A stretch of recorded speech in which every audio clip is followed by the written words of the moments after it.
तो आप देख सकते हैं कि आज दिग्विजय चौटाला पहुंचे हैं करनाल और इंसो का स्थापना दिवस मनाया जाना है हिसार के अंदर। उसका न्योता देने के लिए तमाम कार्यकर्ताओं को यहां पर पहुंचे थे और देखना ये होगा कि वहां पर भीड़ कितनी जुटी। मेरे हिसाब से अब इन चीज़ों पर विराम लग जाना चाहिए। पीछे बहुत इस पर चर्चा हुई, लंबे समय तक चर्चा हुई।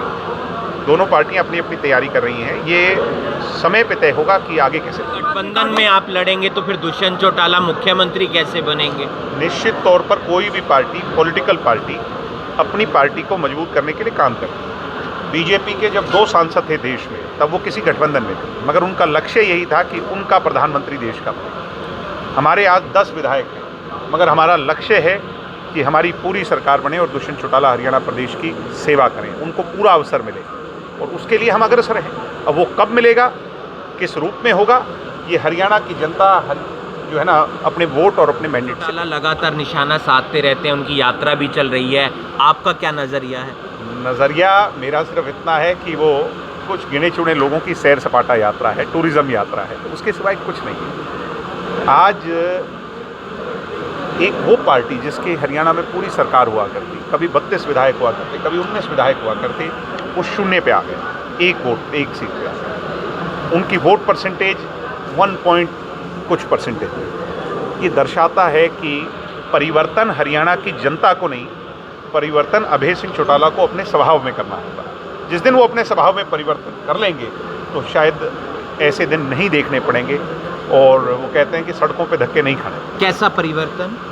वो आप सब जानते हैं कि वो जिस तरह का उनका स्वभाव है और जिस तरह का उनका रहा है, कल्चर रहा है, और वो उस पर ज़्यादा नहीं वो करना चाहिए, मगर उस स्वभाव में परिवर्तन। तो आप देख सकते हैं कि आज दिग्विजय चौटाला पहुंचे हैं करनाल और इंसो का स्थापना दिवस मनाया जाना है हिसार के अंदर। उसका न्योता देने के लिए तमाम कार्यकर्ताओं को यहां पर पहुंचे थे और देखना ये होगा कि वहां पर भीड़ कितनी जुटती है। तमाम सवाल, चाहे वो क्लर्कों की हड़ताल पर हो, गठबंधन को लेकर हो, चुनावों को लेकर हो, उसका जवाब देते हुए नजर आए दिग्विजय चौटाला। और समय बताएगा कि गठबंधन रहता है या नहीं रहता और कौन मुख्यमंत्री बनता है, ये भी एक बात है। और फिलहाल आप देख सकते हैं तमाम कार्यकर्ताओं के साथ मिलने के बाद वो यहाँ से जाते हुए नजर आ रहे हैं।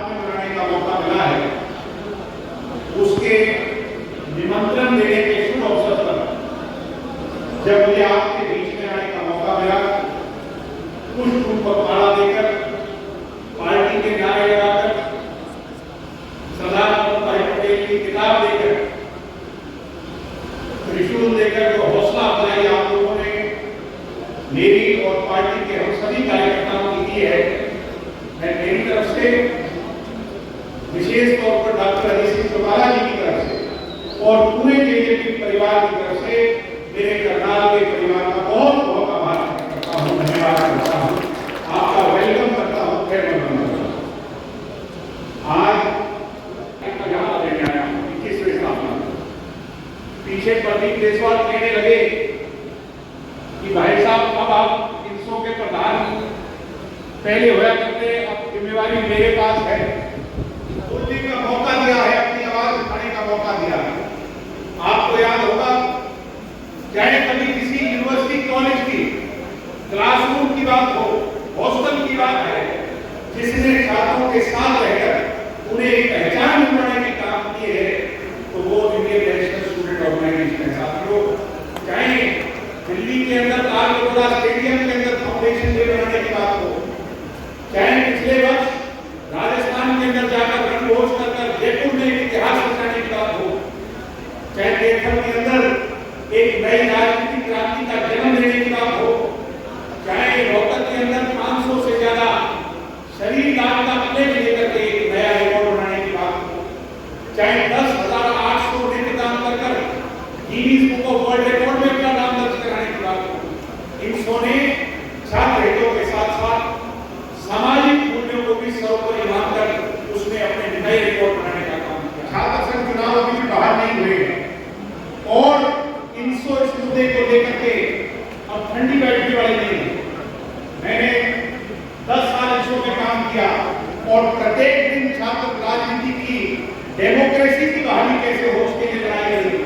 मैंने आपके उस संघर्ष को देखा क्या कुछ कहना चाहेंगे सर, आज करनाल पहुंचे हैं, क्या कुछ खास वजह है और किस तरीके हम से? अपना स्थापना दिवस 21वां स्थापना दिवस मना रहे हैं, उसका इनविटेशन लेकर के आज आए थे और आपने देखा कितना ज़्यादा उत्साह है। मुझे उम्मीद है कि इस बार करनाल के साथी सारे रिकॉर्ड तोड़ेंगे और सबसे बड़ी भागीदारी उस हवन यज्ञ में आहुति के रूप में, सिरों की गिनती के रूप में करनाल के साथ। दिग्विजय जी, 2024 की क्या रणनीति रहने वाली है आपकी?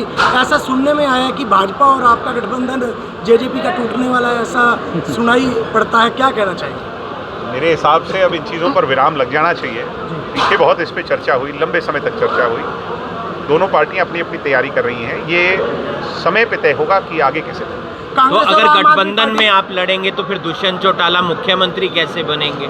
निश्चित तौर पर कोई भी पार्टी, पॉलिटिकल पार्टी, अपनी पार्टी को मजबूत करने के लिए काम करती है। बीजेपी के जब 2 सांसद थे देश में, तब वो किसी गठबंधन में थे, मगर उनका लक्ष्य यही था कि उनका प्रधानमंत्री देश का बने। हमारे आज 10 विधायक हैं, मगर हमारा लक्ष्य है कि हमारी पूरी सरकार बने और दुष्यंत चौटाला हरियाणा प्रदेश की सेवा करें, उनको पूरा अवसर मिले, और उसके लिए हम अग्रसर हैं।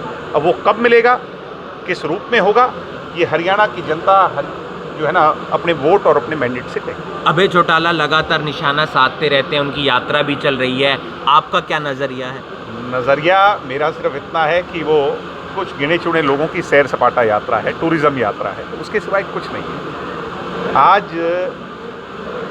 एक वो पार्टी जिसके हरियाणा में पूरी सरकार हुआ करती, कभी 32 विधायक हुआ करते, कभी 19 विधायक हुआ करते, वो शून्य पे आ गए, एक वोट, एक सीट पे आ गए। उनकी वोट परसेंटेज 1 पॉइंट कुछ परसेंटेज है। ये दर्शाता है कि परिवर्तन हरियाणा की जनता को नहीं, परिवर्तन अभय सिंह चौटाला को अपने स्वभाव में करना होगा। जिस दिन वो अपने स्वभाव में परिवर्तन कर लेंगे तो शायद ऐसे दिन नहीं देखने पड़ेंगे, और वो कहते हैं कि सड़कों पे धक्के नहीं खाने। कैसा परिवर्तन?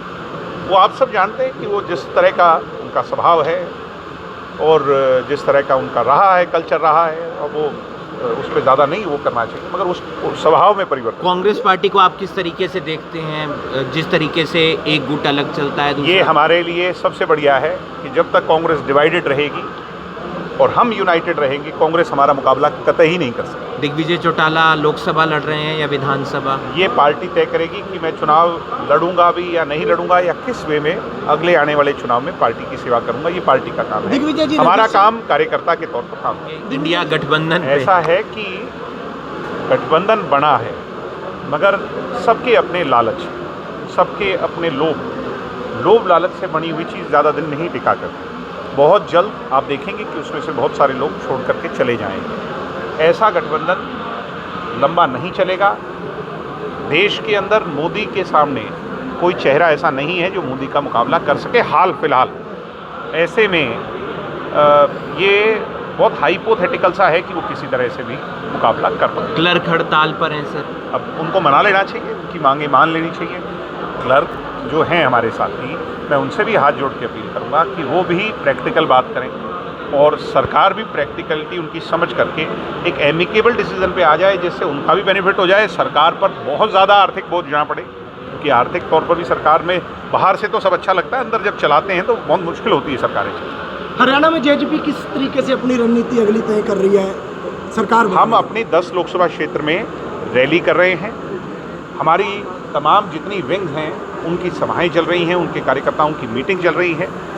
जैसे ही 10 की 10 रैलियां ख़त्म हो जाएंगी, 90 विधानसभा क्षेत्रों की रैलियां करेंगे, और हम आने वाले चुनाव के लिए पूरी तरह कमर कस चुके हैं, तैयार हैं, और आने वाला चुनाव जो है वो दुष्यंतमयी करें, उसके लिए प्रत्येक कार्यकर्ता बड़े जोश और हर्षोल्लास से लगा। एक चीज कितनी सीटों पर आप कितनी चाहते हैं आप कैंडिडेट खड़े लोकसभा विधानसभा दोनों में? ऐसा है, मैं तो ये चाहूँगा कि जेजेपी 10 की 10 पे लड़े, 90 की 90 पे लड़े, मगर क्रिकेट के आखिरी गेंद पर और राजनीति में क्या हो जाए आखिरी पल में, ये नहीं कह सकते। ये अभी तय होना है, भविष्य के गर्भ में है। हमारा काम है मेहनत करना। जब हम चले थे, क्या किसी मीडिया के सर्वे ने, एनालिसिस ने कहा था कि हमारी 10 आएंगी? नहीं पता, मगर हमें 10 सीटें दी, लोगों ने एक दिशा दी, उस दिशा पे हम आगे बढ़े हैं। जो हमने वादे किए थे उसमें 70% पूरे किए हैं, बचे हुए वादों को पूरा करेंगे। इस सारे काम को, मैंडेट को लोगों के बीच में लेके जाएंगे और उनका आशीर्वाद। आज हमारे प्रधान महासचिव दिग्विजय चौटाला जी जो 21वां स्थापना दिवस हिसार में मना रहे हैं, उसके लिए आमंत्रित करने के लिए आए थे। और यहाँ युवाओं में बहुत जोश था। पीछे जयपुर में ये प्रोग्राम था, बहुत अच्छा प्रोग्राम था। जयपुर का रिकॉर्ड तोड़ने का काम ये इनसो करेगी। हिसार में कार्यक्रम, हिसार में भाई दिग्विजय सिंह चौटाला जी और इनसो के राष्ट्रीय अध्यक्ष भाई प्रदीप जायसवाल जी करनाल पहुंचे थे। हमारी इनसो टीम ने और युवा टीम ने उनका बहुत जोरदार स्वागत किया। और भाई दिग्विजय सिंह चौटाला जी ने 6 अगस्त का न्योता दिया हिसार इनसो स्थापना दिवस का। हजारों की संख्या में करनाल से यूथ हिसार पहुंचेगा। क्या कुछ कहेंगे, आज दिग्विजय चौटाला पहुंचे हैं? नमस्कार, पहले तो सभी दर्शकों को मैं नमस्कार करता हूं। मैं एक आज इनसो का करनाल का प्रोग्राम था, भाई दिग्विजय चौटाला हिसार की रैली के लिए यहाँ न्योता देने पहुंचे थे।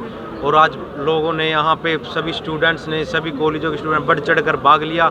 मैं सभी का धन्यवाद करता हूँ। और उन्होंने दिखा दिया कि करनाल इनसो एक बहुत ही मजबूत इनसो है पूरे हरियाणा में, और सभी जगह करनाल इनसो के चर्चे हैं। और ऐसे ही करनाल इनसो बच्चों की आवाज़ उठाती रहेगी। जब भी कोई जेजेपी या बीजेपी का नेता आता है तो चर्चा इसी बात की होती है कि क्या गठबंधन लंबा चलेगा। और इसी पर सवाल किया गया जेजेपी नेता दिग्विजय चौटाला से। उन्होंने कहा कि अब इन बातों पर विराम लग जाना चाहिए क्योंकि गठबंधन बहुत अच्छे तरीके से चल रहा है। लेकिन हर सभा में ये देखने को मिलता है कि इस बात पर जोर दिया जाता है कि दुष्यंत चौटाला को मुख्यमंत्री बनाना है। तो ऐसे में सवाल हर बार यही उठता है कि अगर गठबंधन में चुनाव होगा तो फिर मुख्यमंत्री दुष्यंत चौटाला कैसे बनेंगे। और इस पर भी उन्होंने अपनी सफाई दी है कि भले ही हम गठबंधन में चुनाव लड़ें, लेकिन जो लक्ष्य है वो यही है कि दुष्यंत चौटाला मुख्यमंत्री बने। साथ ही साथ सवाल किया गया अभय चौटाला पर भी, क्योंकि अभय चौटाला